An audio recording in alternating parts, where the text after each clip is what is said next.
My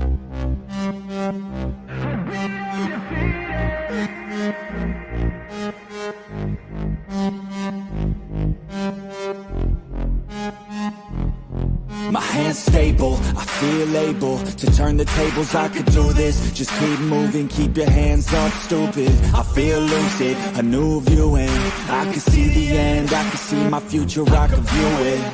It's right there for the taking. Everything I've ever wanted, dreams are just waiting. I just gotta fight for it, willing to die for it, willing to like sort of. Hey, greetings from the year 3000, it still sucks. This is Philip J. Price, and you're listening to the Drunken Turkey Show, your one stop for this sort of thing. Hit that button, like and subscribe. You know what to do, just like every other podcast.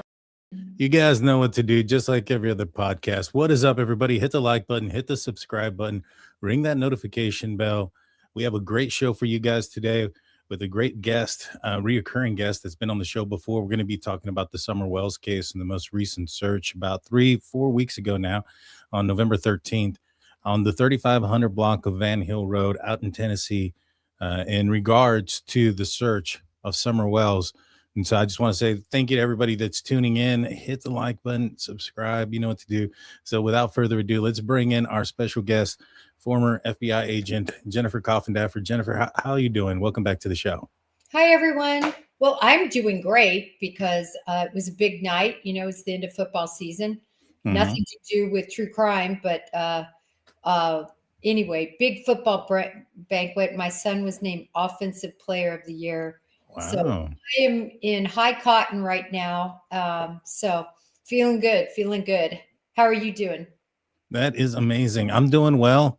You know, I'm a big football fan, so I'm also doing a new thing starting tomorrow on this show where we do Football Fridays. My team's been up and down, and, you know, they finally came around there in first place, so right now I'm feeling pretty good. Awesome. That's great. You know, it's so funny because I feel like, obviously, crime is my thing. Crime is your thing, but I really love sports. I love every sport. And I'm interested in so many things, and I kind of like to diverge down those paths, but I don't know. I'm always pulled back to true crime. Oh yeah, 100%, 100%. And so, and with that being said, Summer Wells, she went missing about 4 years ago now, and little girl about 5 years old disappeared out of her under some mysterious circumstances. There's a lot of red flags in the case, a lot of suspicious characters. And there recently was a search about 9.5 miles away. Now, according to what I've been able to find out, it was a group effort that were out there. It was the FBI, TBI, and Hawkins County Sheriff's Office that were out there. How has the FBI been involved in this case before? And how often do the FBI get involved in missing persons cases? So the FBI has been involved in the Summer Wells case from fairly early on. And they get involved in cases like this when they're asked to by the local jurisdictions. We open what we call a police cooperation case. That's exactly how it's titled. So instead of being an extortion case or a white collar crime case or something like that, it's literally titled police cooperation. And then under that would be the victim's name, in this case, Summer Wells, and then all the other specifics. And we have to do actually what we call an EC or a memorandum to open the case. And we have to show that, this local jurisdiction needs us and needs our resources. And we have to spell out what we're going to provide, what's expected of us. So that happened early on in the case and has continued. So anytime the local jurisdiction says, listen, we're going to go on the search, the FBI is going to give resources to that. Good deal. That's good information to know, because I know some folks were thinking that maybe perhaps there was a break in some sort of case where they thought that something that crossed state lines may have occurred. And it doesn't sound like that's, I mean, I guess it could be a possibility, but it doesn't seem like that's the possibility here. Now, a search comes up with these three entities, and I believe it was from an FBI tip. if that's the case, for there to have been this type of search and acknowledgement of the search, how valid of a tip do you think this is? Well, first of all, the Bureau, whenever a tip comes in, it goes through a certain program, and every tip is going to be followed up on. Mhm. There's different levels of urgency when the tip comes through, the desk. But in this case, actually, because there's a case assigned, and I truly believe it's still there continues to be a police cooperation case in this matter, it goes straight to that case agent, and that case agent is going to jump right on it and ask his supervisor for any resources he needs. In other words, other bodies. Does he need the ERT, which is the evidence response team, to go out there? So basically, in a nutshell, they're going to follow up on everything. But the fact they would pull additional resources to do this search, I thought was pretty good news at the time. I do too. And apparently there was I guess some dirt that was being excavated. I don't know how true this is. I know that there's been a lot of rumors, and people from the area may have reported that there was truckloads of dirt. What is that? For one, do you think that that type of search is done on a permission base, or do you think that has to be done with a warrant? Oh, with a warrant. Look, they're not going to do any case like this without having a warrant, any search, I should say, like this. Because what happens then, just say they find either indicia of a crime, or they find Summer Wells's bones. And then now you didn't do it with a warrant, and you got all sorts of problems. So typically, if you feel like it's a valid search, you're going to go ahead and get that warrant. And what type of what is the burden of proof, so to speak, required to get a warrant for a search like this? So let me use it or describe it in this context. The burden is probable cause, but a lot of people, that's such an abstract, word or two words, probable cause. So just on the continuum, right? Number one is what we call reasonable suspicion. And that's all a police officer really needs to even stop you and to question you and to detain you, if they have a reasonable suspicion that there's criminal activity afoot. So that's the lowest burden, really. People think probable causes, but actually it's reasonable suspicion from the eyes of a law enforcement officer. So probable cause is a much higher burden because it prescribes typically that you can articulate facts to show something beyond sort of a preponderance. So 50%. In other words, if you're looking at everything, the needle moves enough to say, yeah, that's probable. Probable is the key word that you would find something. Now, given the fact that they announced that they have done this search, would they announce if it ended up coming up nothing?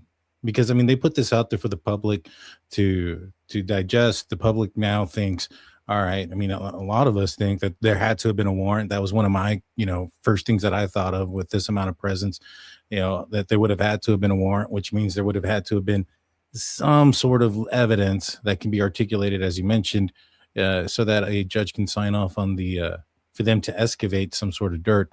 To me, I kind of forgot where I was going with that. No, you were saying, I think what you were saying is, so do you think that they found something? Well, not so much that they found something. I remember. Do you think that if they don't find something, that they would disclose that because they disclosed that they had a search? No, I don't think they're going to disclose whether they found something or didn't find something. And if they indeed did get a search warrant, which would be the proper thing to do. Because if you just get of course, the other way you can search, and the Bureau does this all the time, is you can get somebody to agree to do that. And you sign what they call a consent form, and they literally have to read through their rights regarding the consent, and then they sign a form. And that is just as legal as a warrant. There's no difference in the legality portion of it. but it does come into play later if you go into a court of law. It's just there's no scrutiny almost when you have a search warrant, right? Because you have a prosecutor, you have an investigative team, and most importantly, you have a judge that has said you can search there. With a consent search, it's just called under a little bit more scrutiny. But I've never gained consent to search something. And one time I got consent in Spanish. The guy didn't even speak English. And we had to have a voir dire about my Spanish capabilities. And with that consent search, I think we got 15 kilos and Oh, wow. of cocaine. And all of that was permissible, just on a consent. I've never had anything thrown out with just getting consent. So I just want to make it clear to everybody, it's possible they could have gone with consent. It just really depends on the level of probable cause they had to search there. Well, I mean, when you're putting that much resources there and consent can be withdrawn, I think that it's a bit of a, not necessarily a risk, but why risk that going out there, taking the trucks, taking all these resources, nearly maybe potentially being on the right track just for somebody to say, you know what, never mind, get off my property. You know what I'm saying? Consent can be withdrawn and at any point. And I just don't think that it would have been a smart decision. But like, for instance, in the Delphi case, Ron Logan's search warrant got out to the public. How does something like that happen? And is that something that we would never see in this case? It's very rare for us to be able to see it, but certainly not unheard of. You just mentioned Delphi, and I wanted to, if I could, just backtrack for one quick second, Dan. Not only can a person withdraw their consent, but more importantly, they could say that they were coerced in some way to give. True. In other words, they could change their whole mindset, even though it was completely offered up. And so that's another reason why, look, the Bureau hates to deal with consent searches. We do it. But if you can get a warrant, that's the sort. Look at Luigi Mangione right now, right? Even though there was a search, totally legal, incident to arrest. Look at the amount of scrutiny it's going under now. We're going on 2 weeks. But not to digress too much, I just wanted to add that to your point, which was a great point about withdrawing the other piece. As far as us seeing this search warrant, things get leaked all the time. We see it more and more because there's amazing sleuths. Sometimes things are supposed to be sealed, but they initially get put into uploaded, and then later it's sealed. And so there's this small window of time that you can snag something and then it gets sealed. So I think it's possible, if there is a warrant, that we could possibly see the probable cause affidavit attached. Interesting. And so going back to the search, if they excavated the dirt, and that's what the rumors are, what does that tell you that they're searching for?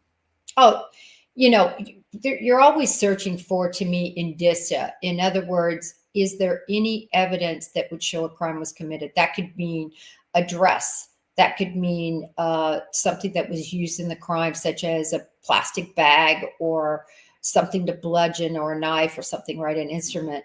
But I mean, let's be honest. We're all thinking, did somebody find a bone? Was somebody concerned about bones that were found out there? And it's tricky, as you probably know. I mean, you're a good Texas boy. It's tricky in these rural areas because unless you're an anthropologist, you're not necessarily going to know a bone that's years and years old, like Summer Wells's would be, whether it's human or whether it's not. So just because you find bones in that area, I think could be possibly probable cause to search. Well, if it was a tip that led to a search like this, and it was a tip, what kind of, I mean, do you think somebody stumbled across some bones, or do you think somebody may have mentioned something and it was like they overheard somebody say something that they may have brought Summer there at one point? Well, to be clear, we don't know anything about bones, right? Correct. I'm just saying hypothetically, that would be a reason that probable cause could be obtained. Correct. if that. But I think personally, it's more on the track you're saying. It's not because something was found there or there were bones seen or something like that. I truly believe it would be because of information that would have been obtained and indicated that something was there, that they need to go look at it. That's really what I think happened. Yeah, I know that there's a private eye, Jensen. I can't remember his first name, if that's Jensen or his last name's Jensen. Yeah, he's worked, I guess, closely with this case, and he's brought up some sort of theory that there's these two brothers, that maybe somebody spoke.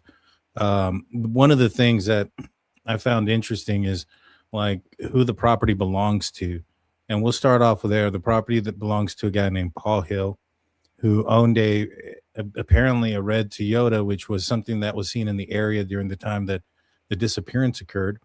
Now, there's a Facebook post, and I'm not sure how accurate this is, but it was sent to me from somebody that is in the area, and it was a post from somebody that lives in the area saying that they had actually purchased Paul Hill's red Toyota truck, and that TBI had searched it years ago. If that's the case, and let's just say that's true, because that's a lot of third party stuff there, and it's off of Facebook, so we got to take that with a grain of salt. Yeah. But if law enforcement were onto Paul Hill in the past, where they looked at his vehicle, or at least somebody close to, does it surprise you that they're searching now a few years later? Well, when you look at that red vehicle that was mentioned, I mean, essentially law enforcement would have searched probably many vehicles, including his vehicles, right? Because it was a very specific vehicle that was described. And at least if I were involved in the case, I would be just kind of like what they did with the Idaho 4 case, when everybody was looking for that Elantra and looking up every database they could that would have that Elantra. It's the same situation here, right? As law enforcement, you need to look at every single person in that area that could have possibly, had this truck registered to them. I would go and ask for a consent to search that truck. Just because his truck was searched, I think it's quasi-significant, but more because that was the description of a truck at that time that they were looking at. Now we have the secondary nexus, though. Now you have the red truck, and then you have the vehicle, the property that they're at. So that certainly gives more credence to some sort of nexus. So I see how you're tracking, and it makes sense. And I'm not saying that Paul Hill may have had something to do with it. I'm curious if somebody perhaps related to him, and it goes back to the PI who's on Facebook, but these are his posts from his website, from his Facebook post, where he's indicated that he believes it was from these brothers, and the name Randy Hill has populated.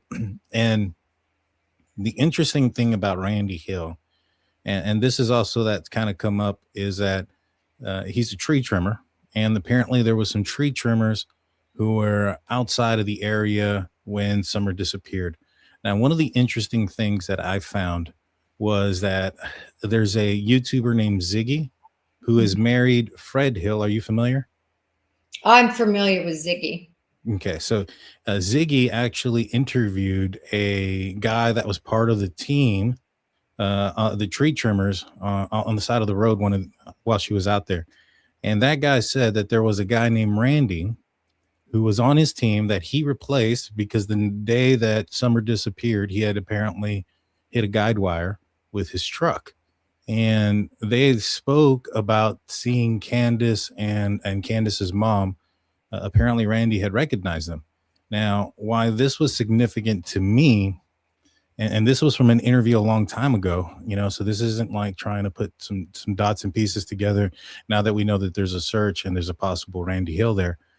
The reason why it was interesting to me is because apparently the tree trimmers weren't from the area, and the guy that was part of the team didn't recognize or didn't know Randy's last name, the person that was getting the interview. And so I wondered if that was because he was new to the team. Maybe they had subcontracted. And then the fact that Randy guy supposedly recognized Candace and the grandma, that tells me that they're local. So somebody not from that team that's from out of state, and somebody who's local, who's a tree trimmer. I mean, I get where everybody's kind of pointing the, where those dots might be connecting. Are you seeing them as well? I struggled with this case because, it was a case that I was very involved with early on, particularly from a media standpoint. News Nation was all over this case, and thus I was all over this case, and I was all over it anyway, because I really was so concerned. This case reminds me so much of Sebastian Rogers. And with a lot of what I know with that case, and it is always important to be open-minded to possibilities. But Dan, if you would see that property, the chances that a random tree trimmer would go up into this property was overrun with dogs. Your average person would never want to go up into that property over to their house. And if you see, it's really sequestered over there. Again, there were the brothers that would have been there. Grandis, I call her Grandis, Grandma and Candace would have all, been there. And she, meaning Summer, was not one to stray. And in fact, her own mother said, I would never go into those woods, that there's bears in there. And I was terrified of the woods. So I truly believe, and there was a couch that was against that door. I truly believe that this wasn't a stranger abduction. I'm very convinced of that. So it's hard for me to connect dots from a random tree trimmer. Having said that, I think it is very possible that Summer Wells could be, unfortunately, buried somewhere in and around, that area. I know this was 9 miles away, but somewhere in and around that area. And I'm very new to the case, so and I'm aware of a lot of the red flags with the family. My thoughts are, because I've watched a little bit of this. I went back and kind of watched some things, and one of the things I've noticed is on 2 different interviews is that the boys apparently said that they saw Summer leave the body. They saw her outside, and I tend to think that there's a possibility that she did walk out. Now, if tree trimmers were in the area. I watched this one video where Don says that there was a dog trail. Now, I think a lot of people are thinking that was a dog trail that meant that Don's dogs walked that area. It didn't look like that to me. And kind of hearing what he was describing, I think what the dog trail was the trail the dogs made following Summer's path to the driveway. And I was just kind of thinking, if she walked out and she hears the tree trimmers in the distance, could she have gotten curious, walked down there, and an accident happened with a tree trimmer, and they take off home, put her into the yard, a complete accident? I get all the red flags. I understand 100% about all the stuff that's going on at their house and the garbage that was on the show or on the TV, which I mean, I get it. But, I thought that, the dogs she was barefoot, so that should have been a strong scent. They picked up a strong scent that dissipated at the roadway, or at the driveway. We actually had some canine search and rescue team that came on the channel with myself and Ryan Finds Truth.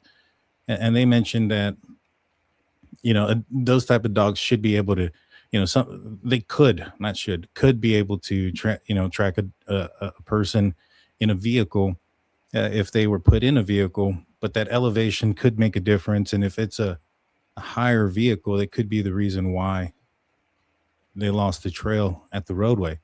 But I do get the red flags there. I'm just kind of curious as to if it wasn't this possibility, if it was just Candace and Dawn, how do we explain the search 9 miles away?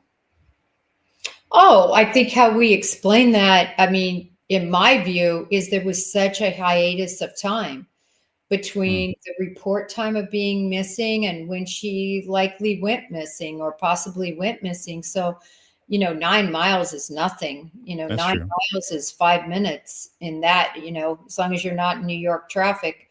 So I've always thought that it was nothing, that, in other words, they wouldn't have buried her or gotten rid of her on their property. I think they would have taken her someplace that they were familiar with. true. So that was always my thought. And again, this is just it's hard for me to undo all the details in that case. And I'm a Occam's razor girl, but that Mhm. doesn't mean Occam's razors, there's, probably 1% where Occam's razor doesn't apply. In other words, that the Most obvious likely. is likely the path. So, for me to put together some tree trimmers when we don't even know that the tree trimmers were really even within how close they would have even been to her area specifically, for her to be barefoot, for her to find these tree trimmers, and for the tree trimmer, to stray from his group and to somehow intersect with her at just the right time and then to take her or to kill her and for no one to know it. But, it's just a lot of non-Occam's razor components. When I think when you look at a lot of the other things that went on in that case and the issues at home, that lends itself to be more probable of Oh no, I don't doubt that one bit. My only problem with that is, like, for instance, Don was like an hour or plus away. He had his phone with him. From what I understand, he turned over his phone. They have this vehicle, and there's probably cameras in between where he was and where the house was. So, like, I doubt that Don could have done something and law enforcement not be able to figure that out. So it boils it down to Candace. Like, could have something have happened out there, something involving Candace? Did she do something and panic? That I think that's where it would kind of boil down to. Um, I know there's a lot of speculation going on, with Candace and stuff. What do you think most likely happened then? Do you think it was an accident and they tried to hide, or do you think something more nefarious may have occurred? I think it would have been, well,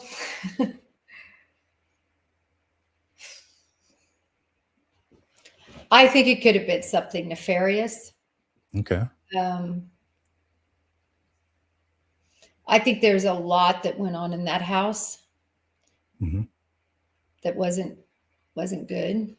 Um, I always thought, and I've been wrong on this, I've always thought that those brothers would come forth at some point. They've been removed now for years.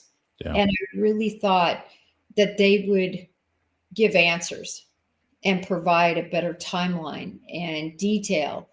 Did she really come into the house? Was she really down in that basement, or was she up in the area that they were in more often, which was this TV room area off to the right?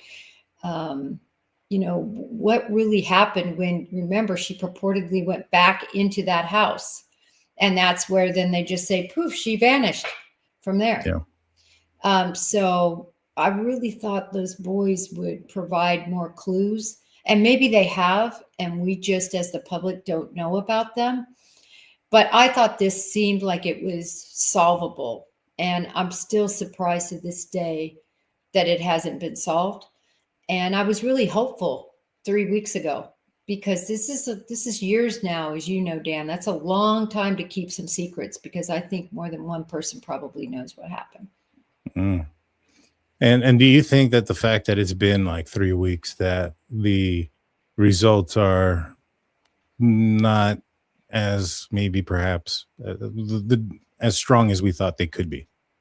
Yeah, probably. I look back at the Michael Vaughn case. I don't know if you're familiar Hmm. with that, the little boy in Idaho. And he, again, walked out of his house, disappeared, never made it to the little water park that a lot of people think he was headed toward because he was, stolen and murdered by the Wanderers. They've been charged. But I don't know if you remember this, but they had probable cause and they took a backhoe and went through every square inch based on information from one of the wanderers, right, that he was buried back there, Hmm. and never found any sign, even though they had all that information. Obviously, the body was moved, right? If the body was there, the body was moved because they didn't find anything. Hmm. So it's so difficult, even in a small area. This is my point.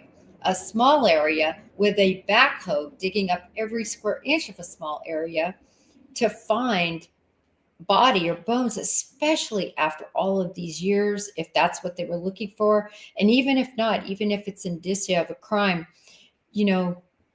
there's water, there's confusion about where something exactly would be. If it was bones, I mean, there's varmints.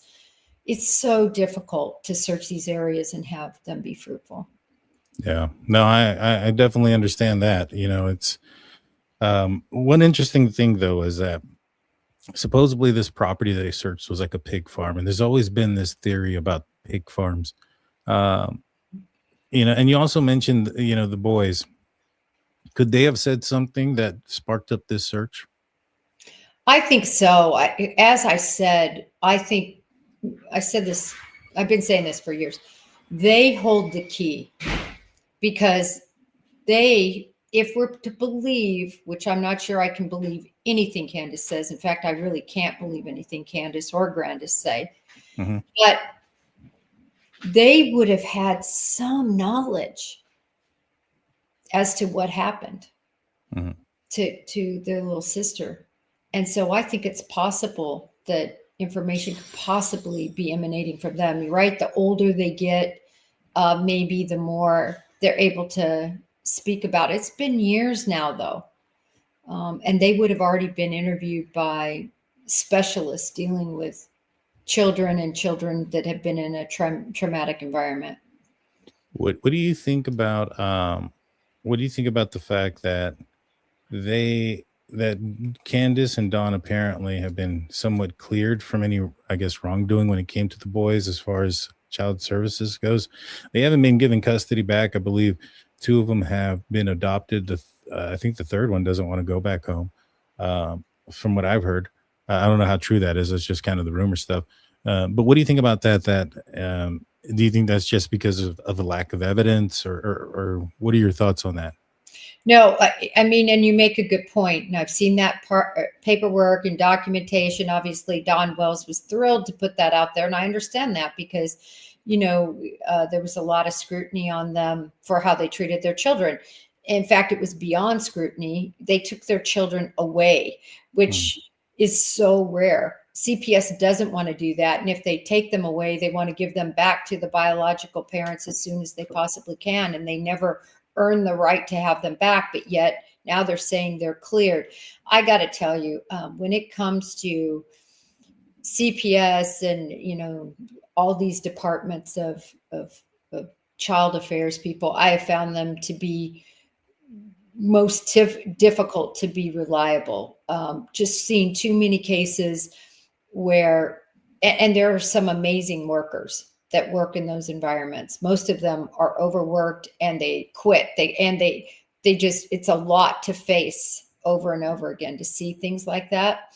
Mhm. And so basically, to your point, I don't know if I trust anything that CPS says and finds. I think the fact that the children were never given back is proof in the pudding to me that it was a bad, horrible environment. I mean, all you had to do was see Chris McDonough's, video, Walkthrough, yeah. and that was, I don't know. Yeah, no, that brought up a lot of red flags. Obviously, when I started watching that, and everybody else, I'm sure they picked up on them as well. the just the, and there's been other things, that have been shown. I think there was an image that Chris McDonough had where it was like the bed sheet, and it looked bad. It looked like stains of some sort. It didn't look good. But yeah, they took him away and they didn't give him back. And I think one child is not adopted yet, and he still has not been given back either. So that should say something. You're absolutely right. From what I understand, though, they both passed polygraph tests. What are your thoughts on that aspect of it? I know they were investigated. They turned over their phones. They've cooperated to some extent. I don't know if they've fully cooperated or they've stayed fully cooperative or if they've shut down or whatever the case may be. I know that they didn't want to give a statement here recently. What do you think about the investigation into them and how they have been able to build a case against them? Well, when it comes to these polygraph tests, first of all, Candace did not initially pass. And I didn't know that. And then she purportedly then later passed. But this is the problem with polygraph tests. And by the way, I'm a huge believer in polygraph tests for normal people, for your average American, for somebody who has a conscience and all of that. They work. And I brought this up before. I'll bring it up again because I haven't talked about it for a long time. But I was a big disbeliever in polygraphs as an FBI agent, although I used them.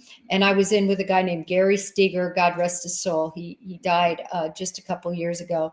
He was the chief polygrapher in all of Houston Division, which was a huge division. He was also my SWAT team leader. And we got into this discussion. He said, all right, come on. I'm taking you down. I'm putting you on the box right now. So I get on the box. And this was before. It was later that every 3 years, if you were any foreign counterintelligence, counterterrorism, any classified, or you're on a SWAT team, you have to have a polygraph every 3 years. So later on, I was constantly polygraphed. But initially, I wasn't polygraphed. That was before the new rules, right? So I go down with him. This is my first year in the FBI, and I'm sitting there. He hooks me up. He says, listen, write numbers 1 through 12, I think it was. I'm just going from memory, about 1 through 12. He said, write them down on a piece of paper. Tear off the little pieces of paper. He goes, pick up one number and put it in your pocket.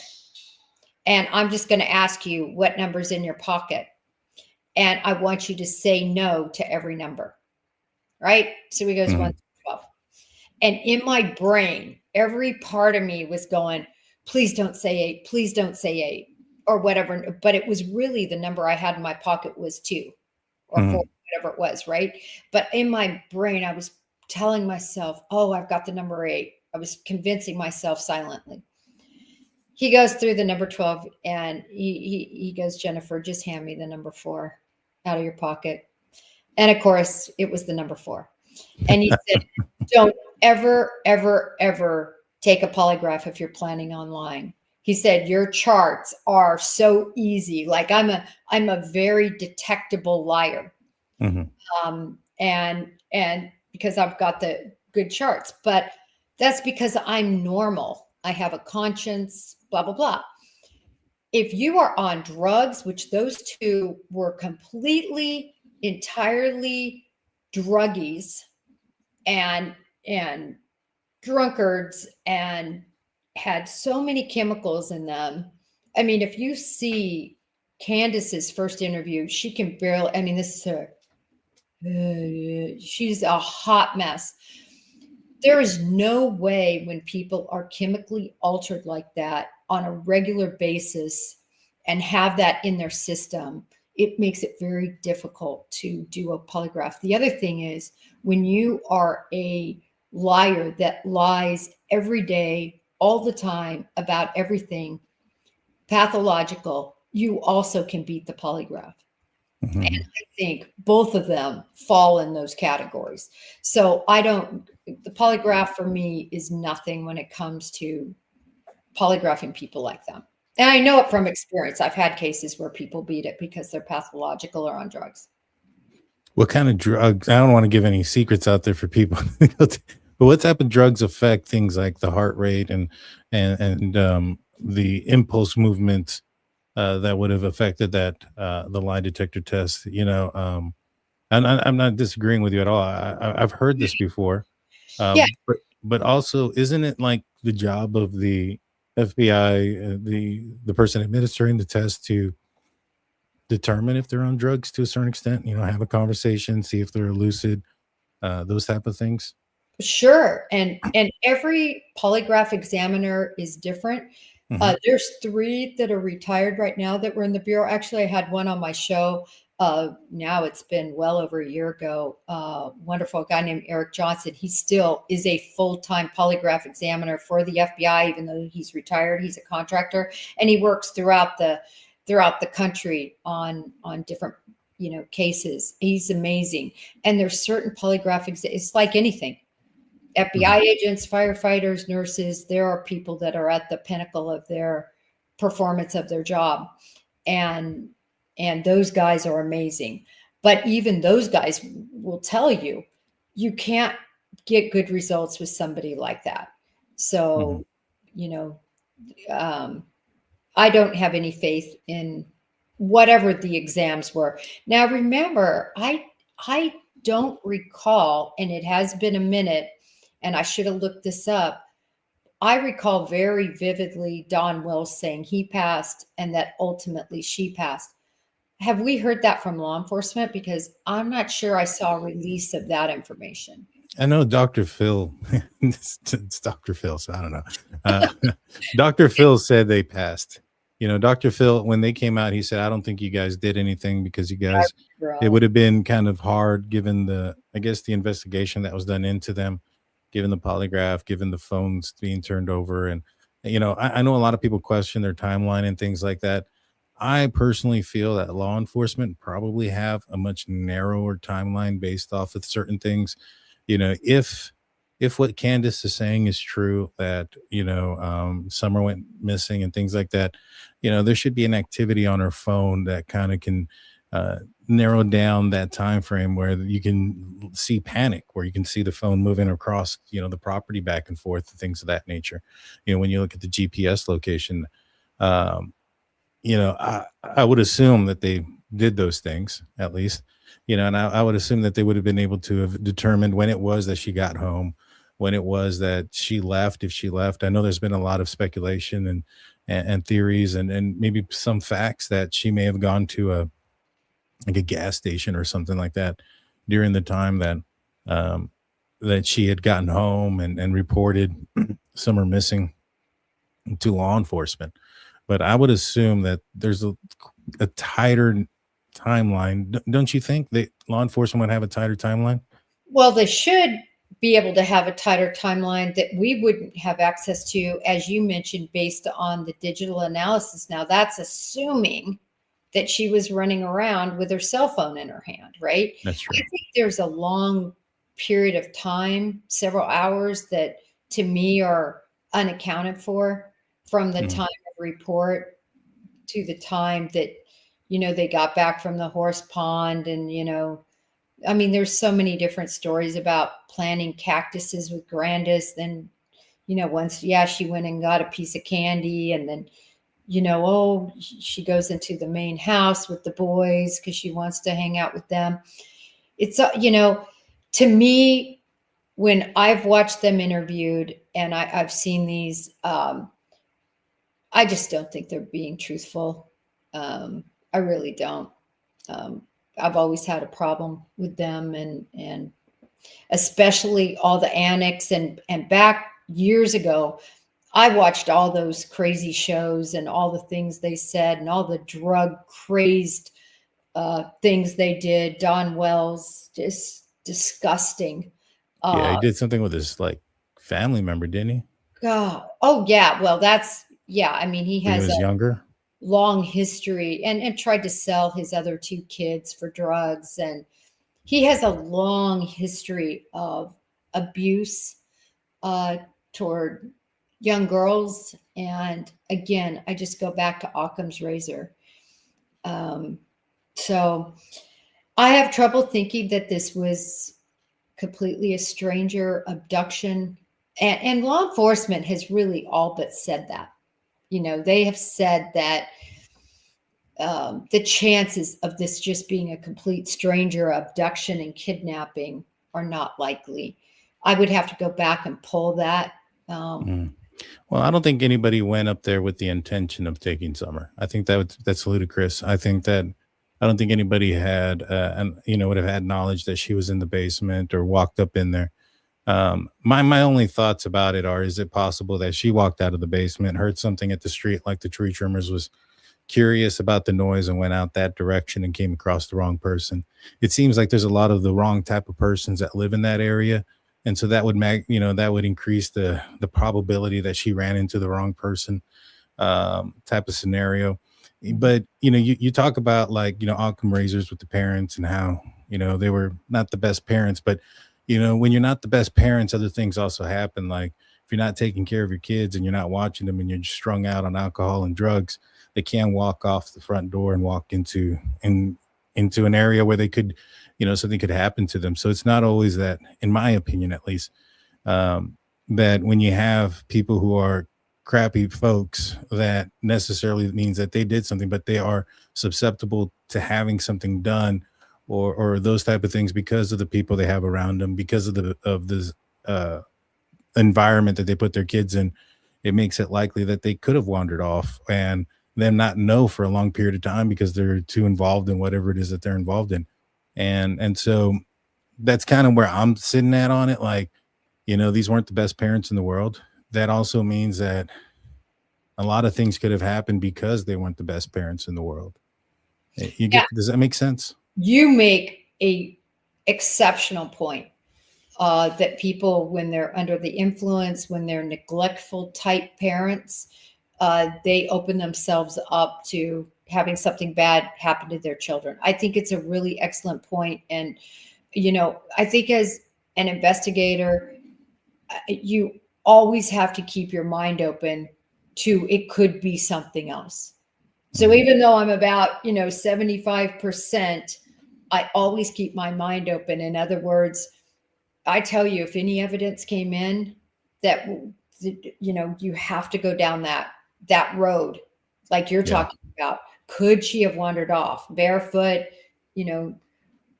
through that yard area? Remember, there was always information that she didn't wander, right? She liked her tire swing, or not her tire swing, that swing. It's not, I don't think it was a tire swing, but I don't know if you've ever seen that footage. She liked to play around there. She loved being outside. But there was information that she didn't stray beyond that wooded interior, area. Could she have, though? She could have. I mean, you can't completely close it off, and you bring up a good point. Do you know, back to these tree trimmers, how close they were? Were they right at the cusp of her? Were they on her curtilage, or? That's what I heard, that they were right there off of where the, pretty close to where the scent went off. And along the, I think they were, from what I saw a map and somebody had pointed out. So, I mean, I don't know how accurate the person that made the map was, but it seemed like there was one, right where the main road turns, where you would turn into it, to that beach cave, I think it's what it's called. And I think they were along the main road to try to cut out some of the, I guess they were doing some preventative work so that the trees didn't mess with the power lines, is from what I understand. But yeah, I think they were fairly close. In fact, I know Ryan Finds Truth. He's in here. He's fairly familiar. He's actually done some searches in the area. How far away, if you remember, were the tree trimmers? Because I think they were fairly close to that area. I think they were like right at that intersection when you come in. You're asking him?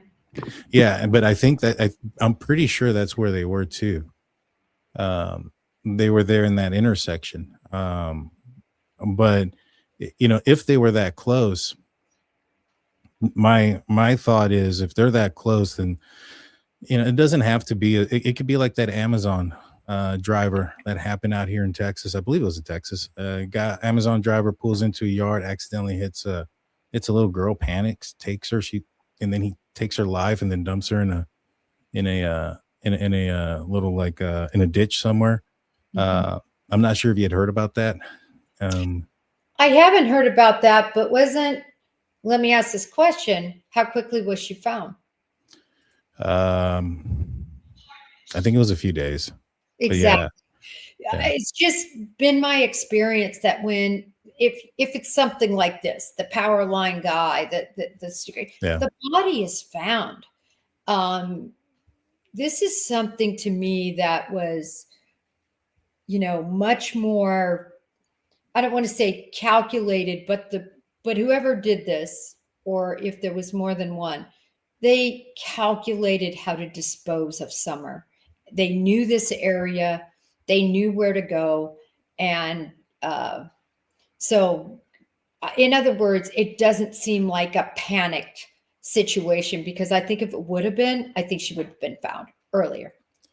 Maybe. I mean, to me, I think there's the possibility when you have good suspects like Don and Candace, and you have all this stuff at your disposal, as far as thinking that these are the guys. I can see some things being overlooked because this is your guy, this is your gal.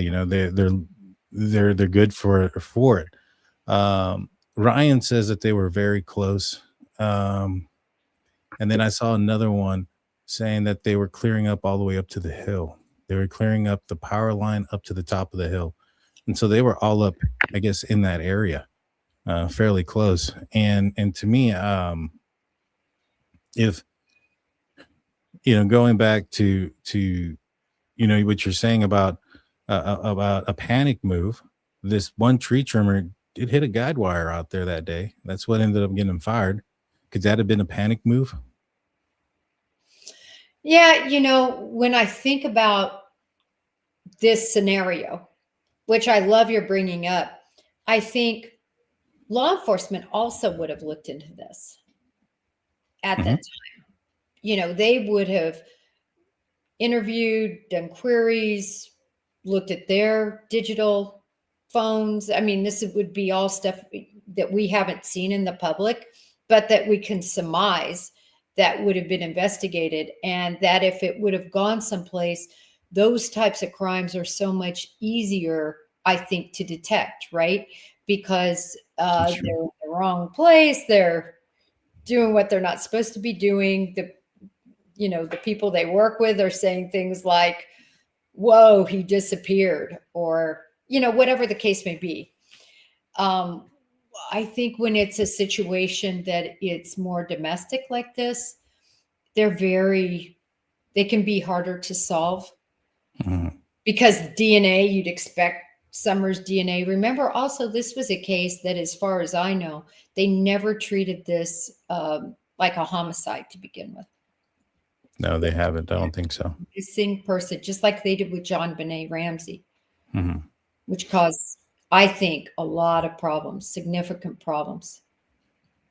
So, Dawn put this out there. I have no idea. It might be edited. It was a TBI coming out and talking about the two possibilities in the Summer case. And the two possibilities that TBI put out there was that she wandered off or somebody abducted her. And I thought that was weird.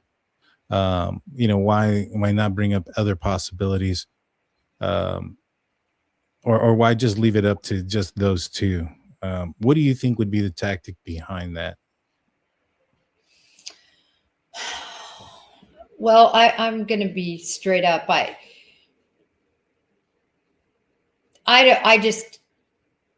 don't have a lot of confidence, and I have a lot of confidence in law enforcement. Look, I think I know a lot goes on behind the scenes that the public never knows about. How hard they worked, how many hours they put in on this, how dedicated they were to kind of figuring out what happened.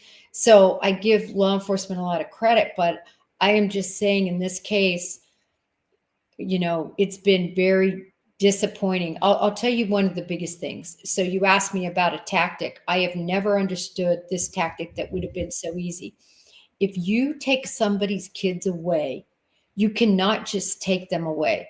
You have to show neglect. You have to show abuse. You have to show an unfit home. Well, if it's neglect or if it's abuse, why were there no charges brought? That's a good point. You take the kids, but you don't charge. I really thought that imminently law enforcement would have charged, but you're talking about a really rotten county, right? That sheriff's son, Lawson, his son was convicted, sexually assaulted. I think he actually has to be on the rolls. He got less than a year for a 20-year crime. Oh, wow. His son is an absolute filth. And that county and that sheriff completely covered and changed everything. I did a lot of work on that. That's for sure on my Twitter. All the news articles, what he was pled down to, what he did, complete sexual deviant. And literally, I think he maybe served a year. I think it was all in jail. I think he does have to be registered on the sex offender. And then that was it for horrible abuse. So what I'm saying is there's a huge problem in that county. That's my opinion. And a problem with really devotion to finding out what really might have happened to Summer Wells and what other, skeletons could be in the closet over there in that county with abusive men. Yeah, that's horrible. I mean, but one of the things that I've said, because when it comes to I guess corruption and stuff like that within law enforcement, one thing I tell folks is if you're going to find it, it's going to be in a small department in a rural area and not a lot of checks and balances. And so if that sounds like this area, though, we got a couple of super stickers and super chats. Nina Drew comes in with 99 cents, and So nice. yes, Lou comes in saying great insight tonight. Thank you. In Clovis, Bliss says, how much time did Dawn and Candace spend searching for Summer? I'm not familiar. Did they suspend the search or anything like that early? I'm not familiar with the early part of the the disappearance. This is way before I got into talking about true crime or missing persons. As I recall, and again, I was so into this case when it first happened. I was just on it, just like Idaho 4 when that first happened, on it. And as I recall, so I don't have my notes in front of me, but they didn't, very little to no searching. That was a big thing that was actually brought up. Some searching, so little. And, you just look back, look at the interview. It's one of the most telling interviews. It should be used at the FBI Academy, where, again, Candace is wasted. Dawn is less wasted. The whole past tense thing. I mean, it's an absolute,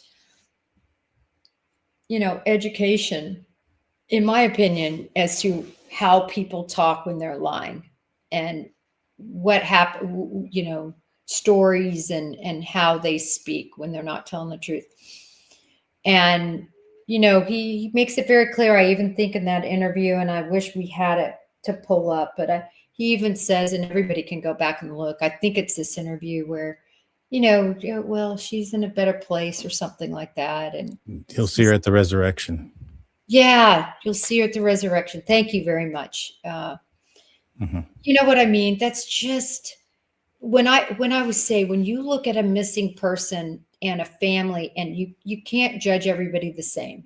I was caveated, but pretty much it's going to be like Gabby Petito's family, distraught beyond, so emotional, begging for help,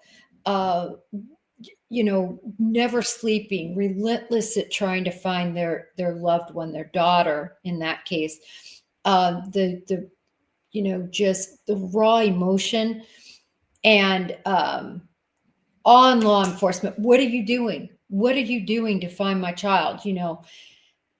And you see almost everybody in every missing case I've worked, and it's been many, all those parents are like that, Yeah.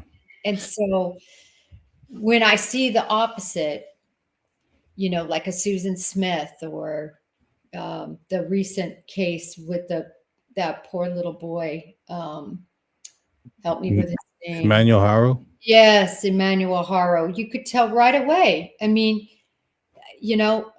and I came out and said it the minute after she spoke. I went up and said, liar, Yeah. liar. And I'm sure everybody in the audience or many people in the audience felt the same. But I remember a lot of people saying, Jennifer, you don't know she's lying. I'm like, well, you're right. I don't 100% know, but from everything I'm seeing, she's lying. I've seen that a million times. And watch that interview. Take a look at Dawn. Take a look at Candace and see what you think. And my point is, why would you lie? Yeah, no, you're absolutely right. Now I know they were into drugs and possibly into drugs and alcohol and things. And I know that a lot of people will look at them as for drinking and things like that.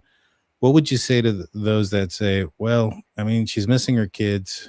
Some people turn to the bottle, some people turn to the pills, some people turn to the weed when they're missing, a loved one, when there's a breakup, when there's a divorce, could, their unhealthy reaction be just a reaction? All I would say to that is, well in advance of Summer Wells going missing, there was severe alcohol and drug and issues. So That's it true. wasn't that she lost her child and turned to something to help her. She was involved in that way before. Gotcha. And the last thing that I wanted to ask your opinion on, there was some footprints that were found. Me personally, I think that one of the places was, I think, one of Dawn's relatives.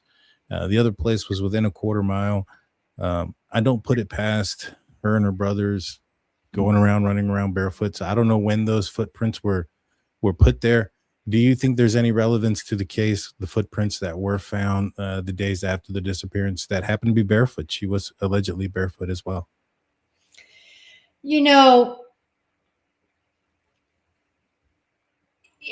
Look, it's something that has to be looked at, but this is the problem with those footprints. There is no way to say when they got there. That's what I'm saying. And that makes it problematic to be able to really use that, in my opinion, as circumstantial evidence, because it's too, we don't know when they got there. So I think that's the problem with that, Daniel, to really pin down. Yeah, that's where I'm at on that as well.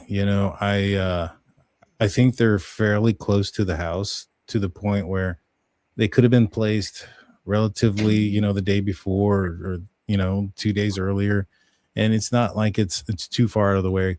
Now, if they found footprints like 9.5 miles away, it's a different story.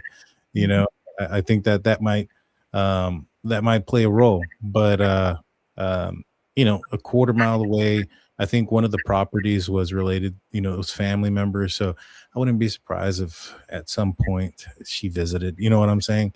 And so, no, I think this is it's a puzzling case. I wonder why there hasn't been more movement from law enforcement in this case, one way or the other. You don't need a body to make an arrest if you feel that there's something to that extent, like that would require a murder charge type of thing. And so, do you fear this is just going to stay cold forever? I do. First of all, I think it's very important to know that the Bureau has zero jurisdiction here. Good deal to know. Unless, somehow it could be proved that somebody took Summer Wells across state lines and then murdered her.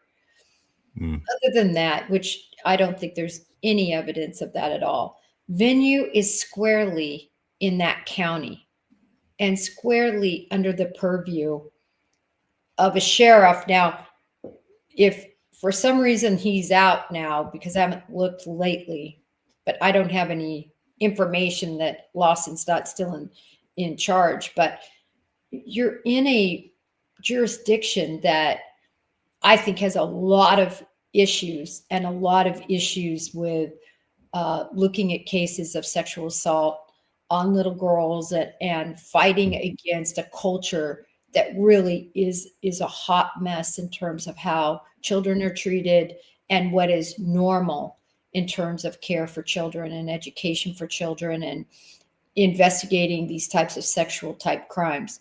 So remember, the jurisdiction, the venue, the power is in that county. And I don't trust really that law enforcement entity very much. Ryan asks, what about the fact that FBI was involved in the search? Does that imply cross-jurisdiction issues? Not cross jurisdiction. Just to go into a little bit more detail, when you open up these police cooperation cases, I explained earlier, but that's how they're titled.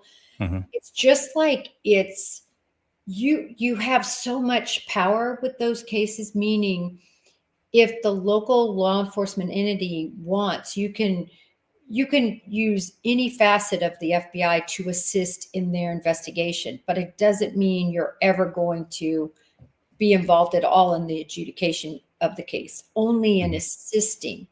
And they can close it down like on Delphi. Many of you know about that. I mean, Delphi said, bye-bye, Bureau, and Bureau left. Yeah. Angel Wing says 1 footprint for Summer and 1 footprint for Lilly and Jack. Lilly and Jack had a cluster of footprints, and one of them, those were a little bit different because Lilly and Jack, those footprints were a couple of them. They ended up matching Lily's boot print, the tread, down to the size that they had just bought, and the boots that are missing. And so that one kind of means a little bit more to me as far as the possibility of those kids wandering off. Kind of goes back to what I had said earlier, though. Like if you have some neglectful parents, they become susceptible for things to happen, like wandering off and being in that position.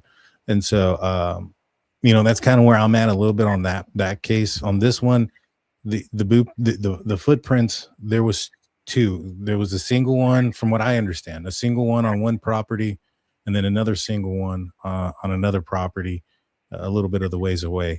And so that is odd too, that there was just the one barefoot by themselves. It did sound though, like based on the information I was reading, that due to the searches, a lot of what potentially could have been more traces of footprints were trampled over with other searchers' footprints. And so those become an issue as well. But Jen, I don't want to keep you too long. What do you have going on the rest of the week? What can people look forward to from your channel? Well, we've been covering the Brian Walsh trial, and I got to tell you, I'm never going to do a trial again. I've decided. I did Karen Reed, both 1 and 2, and it was such a difficult, that went on for weeks and weeks and weeks. And I work, like I have children, I have such a big life. And even covering this one, which has really only been 8 days, tomorrow would be 9 days. And I tell you what, it's such a huge commitment. And I feel like I've let down the other 2 hosts because they were definitely carried the show much more. The other thing is with these trials, now, I don't know if you'll ever want to do one, Dan, but the other problem is you have channels, particularly the law channels, that's what they do. Yeah. They go to the court and then they have somebody there, they live tweet, they have these huge audiences. I had basically 0 audience. And I felt terrible because after the Karen Reed case, I had really nice size audiences. And I wasn't there to kind of usher it and be there every minute for it, Dan. Yeah. So to make a long story short, Friday, which is tomorrow, we're going to have closing statements in that trial. And then we'll be on verdict watch. I think we'll have a verdict within 2 days.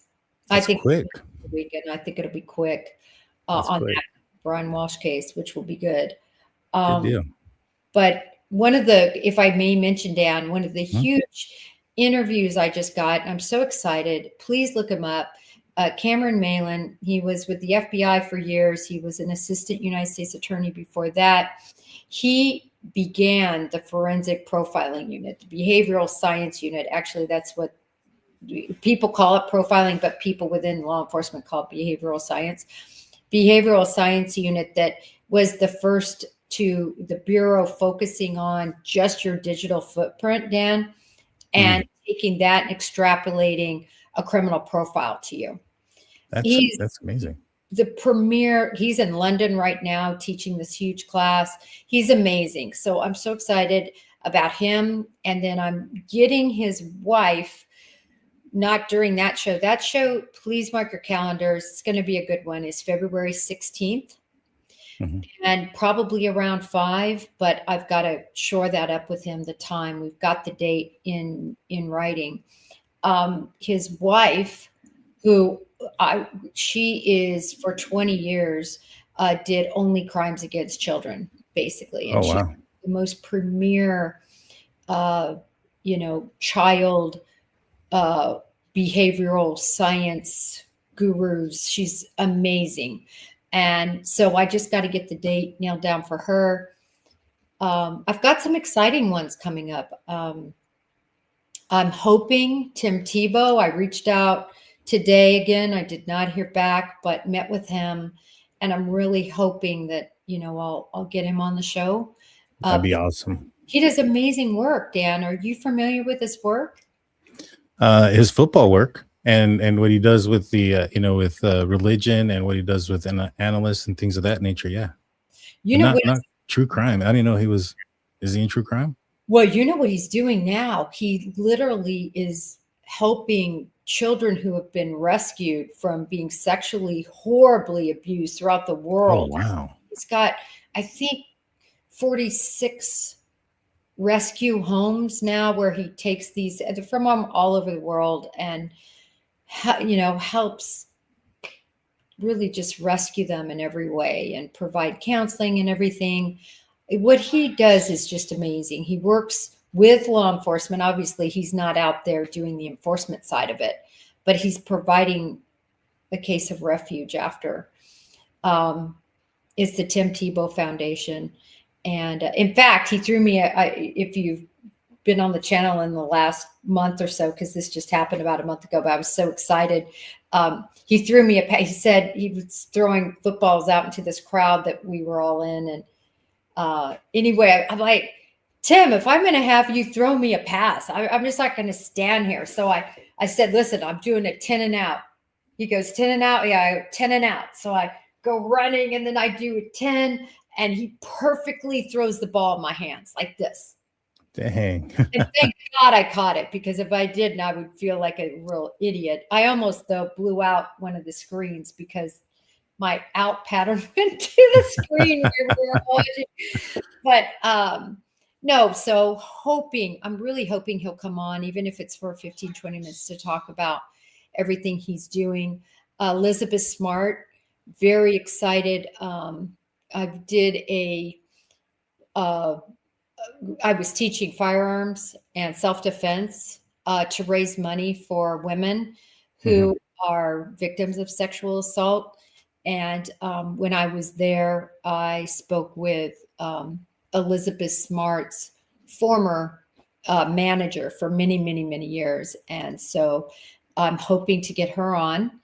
And so some exciting stuff, I think. That is exciting. If you talk to Tim, tell him I'm still hurting about that playoff loss that the Steelers took to Team Tebow back in the day. It still hurts me. But that is awesome that he's doing such great work. For you guys that are tuning in to me on Jen's side, for me, what I have coming up, I got a couple of things. Speaking of football, tomorrow I'm going to be talking about some football, and I got a new segment that we're going to be doing on Fridays called Football Friday. We're going to be talking about ball. But on Saturday, guys, I'm going to have Daphne's Case Files and Dr. Vona on the channel. I'm going to be breaking some information in the Jack and Lilly case about some things that I've learned here recently, including a possibly solve the mystery behind the blue blanket and the sweater and how it ended up 3 miles away. So I'm going to be talking about that. I also had some interesting conversation with some folks that are really close to the case that have kind of explained a few things that people have had a couple questions about. So that's going to be coming out on Saturday. And then Sunday night, I'm going to have, right now it's still preliminary. It looks like it's going to go down. I'm going to have the canine unit that myself and Ryan Finds Truth, who's in the chat. We're going to be talking about the Jack and Lilly case. And then on Tuesday, we're having Dr. Vona and Ryan Finds Truth. And we're going to talk about some of the Dr. Vona, who's a psychologist. It's great. Yeah, very. We're going to talk about Candace and Dawn Wells's interviews and kind of react. I don't think she's seen a lot of them, so we're going to try to get her reaction of them and what she thinks about what they're saying and see what she picks up. And so that's the schedule for the next few days, guys. Please hit the like button and subscribe. That is great, Dan. I definitely will be tuning into the Vono. Yeah. On the one with, and believe me, the case of the Canadian kiddos that are gone too. That is another such a sad case. And I always try to, whenever I find something new, I put that on my Twitter feed. So I'll be checking out what you have to say on that. But I'm very curious to see what Dr. Vono's insights are regarding those interviews, and yours too. Listen, Dan, I love being on your show. I so appreciate it. There's some sort of weird, like we jam these cases. I love it. I do too. It was a pleasure talking to you. It's always a pleasure. We got to keep doing this. I'll be tuning in as well. And, thank you again for tuning in. Everybody, her links are in the description. Make sure you go and subscribe and follow. I'd appreciate that. Everybody have a good night. I'll see you guys tomorrow. That's going to be it. You have a good night, Jen. Take it easy. Good night. Thanks. Good night, everybody. Bye.